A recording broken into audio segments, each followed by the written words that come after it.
So it's this piece here is going to be the main part of my anvil, or makeshift anvil. It's not going to look like an anvil, but I can definitely bash steel on it.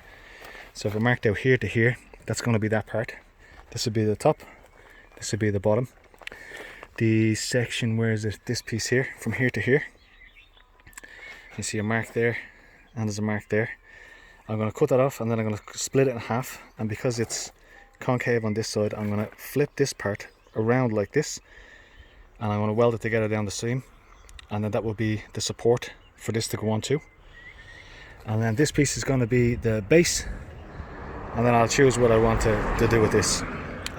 So that's the plan for today. But what I'm going to do is, when I'm mixing the concrete for inside, I'm going to fill this with concrete too. So concrete, stones, all bits and pieces to make it really, really strong. So when I'm bashing on it, it won't be so loud, it won't sound so hollow, and it'll be really, really tough and heavy. So I'll weld a plate across here, cover that in, flip it over, fill it with that, weld another plate when it's ready in a couple of days, and job done. Okay, so this is the anvil plan. So I cut the big bar that was over there in the corner, and I chopped it down. So this is how it's going to be set up. Ooh, they're still hot. Base plate. One, I'm going to get rid of that little screw first. Two, put them together. Like this, that'll be good support thing for it. And then this is the front. I was going to go with this side, which is nice and smooth, but this side, even though it has a couple of holes in it, it's so much thicker, and it's not the piece that was welded on, so I want to use the more structurally strong piece. And then like that, and then hopefully with the bottom I'll find something like a tree stump or a log or something like that I can fit that on nice and wide to encompass that, wrap it up, and then that's pretty much job done. What I want to do in here is I want to fill. I want to weld on a plate here. I have a spare piece that was cut off this earlier on. I want to weld off a plate onto the end of that, turn it up like this, one second, and fill it with concrete, stones, everything I can find to make it as tough as possible, so when I'm hitting on it, it doesn't sound hollow, it sounds like a dull hit all the time. And then I'm going to weld on a plate on top. Then I'll stick weld the, I want to grind down here first of all to get it nice and clean, so the weld will take properly. I'll do the whole thing, everything. I just need to clean up the top parts there, literally just cut there a couple of minutes ago. So I will take the screw out of there, attach them together, attach them onto this, pop this guy on top, and then we're golden. So that's done for today.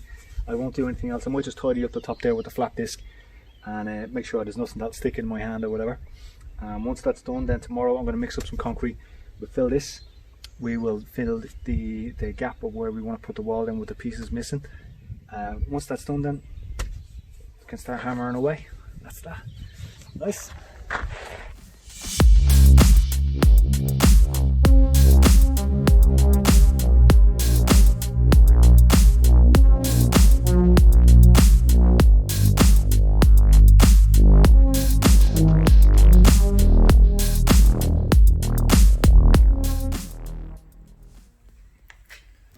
Bit of a change of plan from the original idea that I had.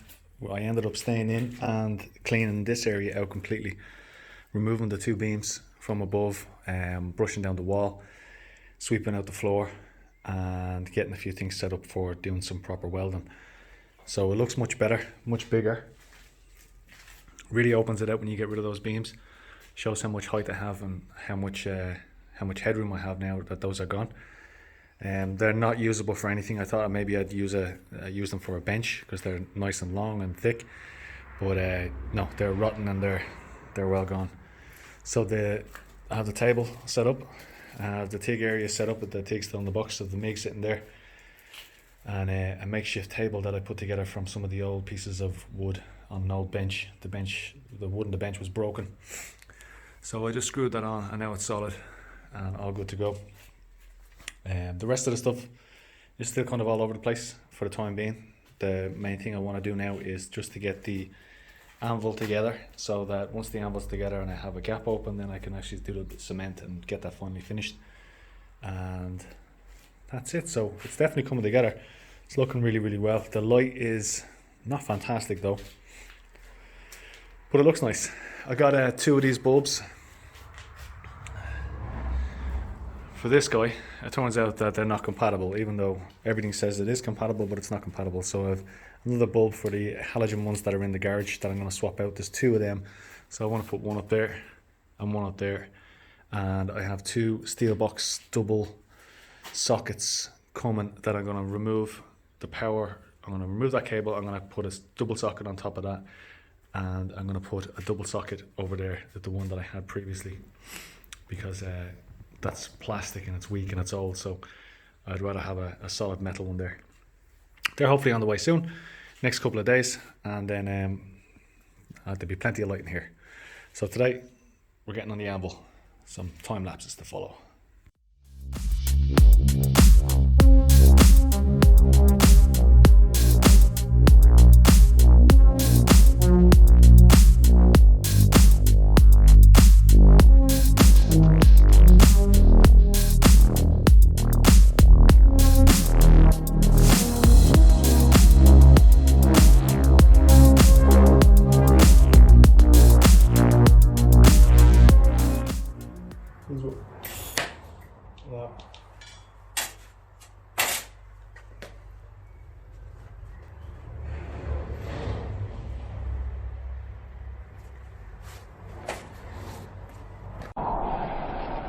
Disappointed! There's no way that I can actually get the welder running while I'm running off the power that's coming directly to here, because there's a 6 amp fuse in the board and that'll only look after lights and some basic stuff in here. So what I'll have to do is get a big 6mm cable run out here directly with something like a 32 amp fuse in the fuse board for me to be able to run things constantly and not have to worry about it else. So in the meantime, what I've done is I've taken the really large extension lead, plugged it into the house main socket. There's a 32 amp fuse in the board underneath that, so that should cover it. I'm after doing a line of bead on this anyway, so it is working, everything's fine. So I'm going to just finish off the tacking, the welding, and stick everything together before I go and mix the concrete and fill that, and also fill the gap there at the back as well. So we'll let you and see how it goes.